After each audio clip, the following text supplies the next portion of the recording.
Erik, thanks for joining us. Merry Christmas. Merry Christmas, Sean. Nice to be here. Well, thanks for joining us. The president made a little news this weekend. Let's just start with Greenland. He announced that he's going to pick Ken Howry as the ambassador to Denmark, but in doing so, said, hey, I would like to renew my push to take over Greenland. From a strategic standpoint, how important is Greenland to the United States? It is an enormous amount of mineral potential. It is of significant interest to the Chinese Communist Party. And so I think what Trump had proposed last administration, was effectively a 50-50 rev share where the U.S. would take over the overhead costs because it costs Denmark tens of billions of dollars a year for the policing, security, administration of Greenland. The U.S. would take that on, but then we basically split the revenue of any mining or energy development together with Denmark. I think it's a good deal for Denmark and a good deal for the United States. But how much of a threat does Denmark view themselves right now as potentially being under attack by the Chinese or under threat from them? No, but it's the same CCP approach of show up with a lot of money, buy a lot of influence, and create presence forward, literally in our attic. The Canadian government doesn't do nearly as much of effective patrolling of all those waters and areas, and so as a defensive play, and as a good opportunity for the United States to maximize the reach and the economic development in our own hemisphere, it makes perfect sense. Okay, so if you're Denmark, and most importantly, there's some fantastic backcountry and helicopter skiing there. I knew there'd be a silver lining. But I mean, in all honesty, I just can't imagine Denmark saying, oh, yeah, we'll give up 50% or 20% even of our sovereign territory because you guys want it. They were almost ready to do the deal last time. Really? Yes. And because Denmark, I don't believe Denmark doesn't come anywhere near to the 2% that they're supposed to be spending on NATO. Yep. There's definitely some, and maybe it's just a false flag by the president to make Denmark spend their 2% on NATO. But it's an interesting approach, and I hope he sees it through. Okay, so we're at the end of the year. Everybody likes to make predictions. If you had to make a prediction whether Denmark agrees to some kind of a deal, where would you put it? Above 50%. Holy smokes. I literally thought to myself, this was like calling Justin Trudeau governor. It was a play. I didn't realize that this was really a potential. Okay. This would be interesting. Remember, think about, they called the purchase of Alaska Seward's folly, and it turned out to be absolutely a brilliant purchase. I think it came out to 2 or 3 cents per acre in terms of value to the United States. You can imagine where it would be without Alaska. So maybe in 5 years or 10 years, we'll be looking back, where would we be without Greenland?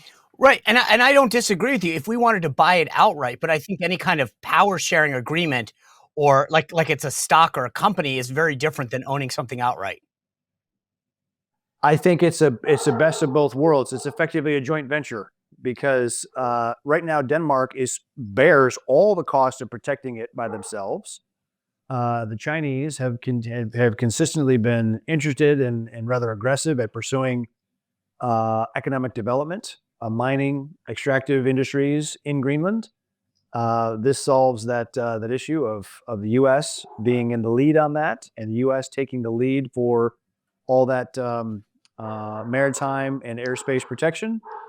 And Greenland gets half the upside. That's perfect for them. Okay, I'm going to change my betting model now. All right, so let me ask you. Let's move across the globe, closer to home, if you will. Also, over the weekend, the president sort of, talked about reasserting the U.S.'s ownership of the Panama Canal. We gave that back during Carter. What is this a play to get lower rates of transit through the Panama Canal, or do you really think that the U.S. should reassert its authority over the Panama Canal? It's not a matter of freight rates. It's a matter of the fact is the Chinese Communist Party manages the Panama Canal now. The commercial influence that they bought into in terms of port management, shipping, everything else on both sides of it is a strategic threat to the United States. The U.S. needs to be able to trade freely from East Coast, West Coast with heavy shipping. It's stuff that you're not shipping by rail across the United States, and even be able to move navies from the Atlantic theater to the Pacific theater without having to go all the way around Argentina. The U.S. needs to control or have at least in the hands of a reliable partner. Right now, the Chinese Communist Party is not a reliable partner in effectively managing the Panama Canal. So Trump is right to bring this up. Okay, and right now they would argue, I think, that it's a Hong Kong entity, but your assertion is that's just a front. I mean, the bottom line is the Chinese really control it. It is definitely controlled by mainland interests. Correct. Okay. And how much of a threat does that pose to us? I mean, you mentioned the Navy's ability to transit from one theater to another. But basically, I mean, what you're telling me in Denmark, what you're telling me at the Panama Canal, is that Chinese interests, obviously even further around the world, mineral rights in Africa, et cetera, we're really sitting back watching them try to dominate the world. Look, it's not a threat. Panama Canal in Chinese hands is not a threat until it is a threat, until there's a significant escalation, and then suddenly any U.S. Any U.S. interested vessel is blocked from transiting, or the facilities are destroyed or damaged so that no ships can transit. That is the problem. And two, the management of the canal has been struggling in the last few years because there's been a drought, and so they have severe depth limitations, and it's not been kept up very well. So, look, the Chinese Communist Party, with soft money and black bag diplomacy, buys their way into a lot of areas.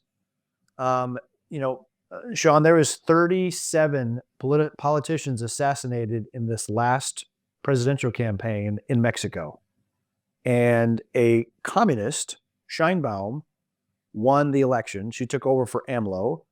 There is direct correlation of Chinese money going to cartels, whacking politicians. Chinese money organizing logistics flow, moving fentanyl through Mexico. Strategic threat. It killed last year. The headline number is like 109,000. The real number is 300,000 or 400,000 Americans died of fentanyl overdose. That is more than we lost in World War II. We lost a total of 400,000 killed in action in World War II. So losing that in 1 year from fentanyl caused by the Chinese Communist Party, strategic problem.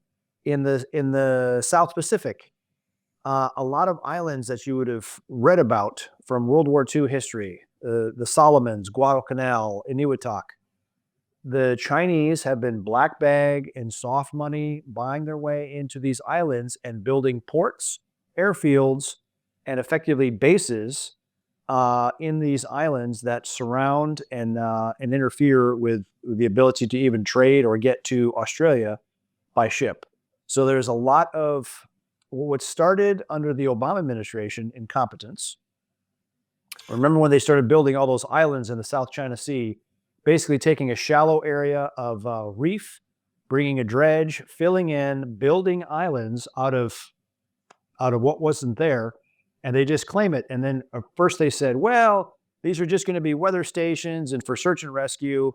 No, they were absolutely built as military bases from the very beginning, and now fully weaponized with radars, with missile systems, the whole thing, effectively floating bases or fixed bases all over the South China Sea. That's the kind of nonsense we have to stop and prevent from coming to our hemisphere as well. Well, that kind of brings me to my next question. I feel like for the last couple decades, on a bipartisan basis, we've tried to treat China like a friend, like we want to guide them to the right decision. We call them a responsible stakeholder. We think that we're going to negotiate on things like climate change, et cetera. Are we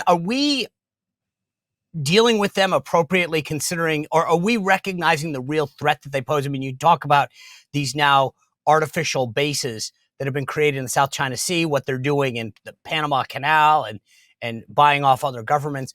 I just don't think our politicians fully grasp the depth and breadth of the influence that they are trying to carve out and kind of slowly coming up around us to potentially take us over. This started in the early 90s when the globalists would have said, if we just make China rich, they're going to become like us. They'll become this club of nations, responsible capitalist country, and they're going to become more free.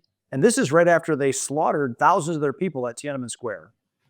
But that's why the World Trade Agreement, or the WTO, and all the free trade stuff that was done with China, thinking if we make them rich, they're going to become like us. Instead, they hollowed out Middle America, crushed hundreds, if not thousands, of manufacturing towns in America, and moved all that production to China. And so that, Trump is right to push back on with tariffs, with trade policy, and America first focus on producing here in America and in our hemisphere. The Chinese Communist Party, if you look at Xi's speeches, right? He's the ruler, and he's just made himself really ruler for life, because normally rulers are staying for 10 years, and he's now been elected to a third and unlimited term. He really did that with the last party Congress. He literally hauled his predecessor, Hu Jintao, out of the People's Congress meeting as a "F you, I'm in charge" to anybody else that was there. And when you read his speeches, he said it is the mission of the Chinese Communist Party to reshape the world, to undo the Westphalian order into the image of the Chinese Communist Party. Now, if we don't believe what they're saying, then and if our leaders don't, then we are truly deluding ourselves. Well, the CNO, the Chief of Naval Operations, she has a countdown clock to 2027 in her office, right? Seemingly getting us ready for the impending threat. I mean, knowing what you know, traveling around the world, talking to everybody, how credible is a 2027 threat from the Chinese? Well, if they say it's going to be 2027, it's not going to be 2027, because why would you actually specify when you're going to forcibly invade a country? The best thing that we should do on the Taiwan issue is help Taiwan fortify itself, really by a home guard. In a time of maximum precision weaponry, drones, missiles, everything else, where they can deliver by the tens of thousands from mainland China onto any target pre-registered in Taiwan. The one thing they really can't calculate for is a home guard of dispersed and trained people. If you think about the American Revolution, Sean, there was 40% that were pro-crown, the loyalists. There were 30% in the middle that didn't really care. And there was 30% that were pro-freedom, pro-independence. Of the 30% pro-freedom, pro-independence, 10% of that, or 3% of the American population, fought the British. So if you took a 3% of Taiwan, and that's like 24 million people, 3% of that is 720,000. If you trained and armed almost like a very robust National Guard and gave them caches of weapons stationed all over the country in firehouses, civil defense bunkers, underground caches, it's a very, very difficult math for a Chinese PLA, People's Liberation Army, to calculate how they're going to move quickly through the island and seize it and own it. Because if China is going to move forcefully on Taiwan, they have to be quick. They have to do it in a way that they don't have all the sanctions, because China imports still about 80% of their hydrocarbons and even a significant amount of their food. They cannot afford to have the lockdown as has been done to Russia. So again, calculating that math and making it more difficult for an invasion planner is the way to assure no invasion happens in Taiwan. All right, let's just play this out, though. Let's say that China does invade Taiwan. From our standpoint, our national security, I know we get a lot of chips and things from Taiwan. How devastating would it be if China did take over Taiwan? Well, about 90 to 95% of the high-end chips that make our high-tech American economy possible come from Taiwan. So as key to the, in the 70s and the 80s, as key to the energy production in the world as Saudi Arabia was, there's even higher, like 2x the concentration risk for chips in Taiwan right now. So that is a huge strategic bottleneck that we must address. But if it happened, I mean, just put this into perspective. Does this just shut down our economy? Does this crush us? If it happened tomorrow or by, say, 2027? There's become significant high-end, well, from vehicles to personal communications devices, computers, laptops, aircraft, not to mention missiles, large data crunching computer systems comes to a halt. Yes. So that it is a huge bottleneck that we must not let happen. I know that the Supreme Court is looking to take up this case involving TikTok, which the U.S. intelligence agencies have deemed a national security threat for espionage reasons, for personal data reasons, for other national security reasons. President Trump has sort of indicated that he might not be as willing to ban TikTok as current law prescribes. What is how just from your perspective as a guy that understands national security probably better than anybody, how much of a threat does TikTok pose to us? It is a massive managed propaganda platform and data collection platform for the Chinese Communist Party. For a 15-year-old kid, in China, what they would get in their feed from TikTok would be STEM. It would be, science learning, math learning, helping with their homework, etc. And in the United States, it's whatever the fad, social destructive fad stupidity that they can cram in a teenager's head. Not to mention, TikTok collects all the user data of everyone using it and collecting all those preferences and how they communicate and who they communicate with. Again, making it easier to push messaging and nonsense into their mushy little brains.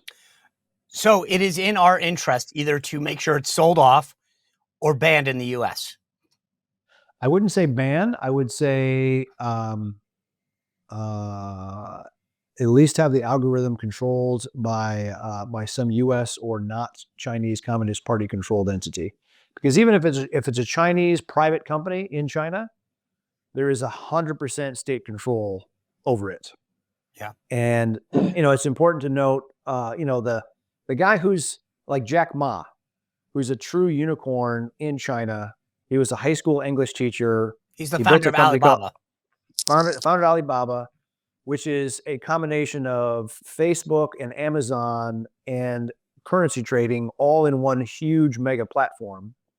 And he made one comment critical of the Chinese central bank, and Jack Ma disappeared from public view for 6 months. And when he finally reappeared, he was lecturing at a kindergarten in rural China.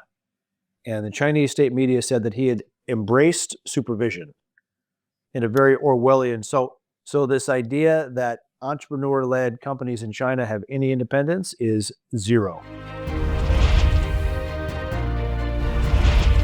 Well, if you enjoyed this content, make sure to like this video, subscribe, and click the notification bell to get more.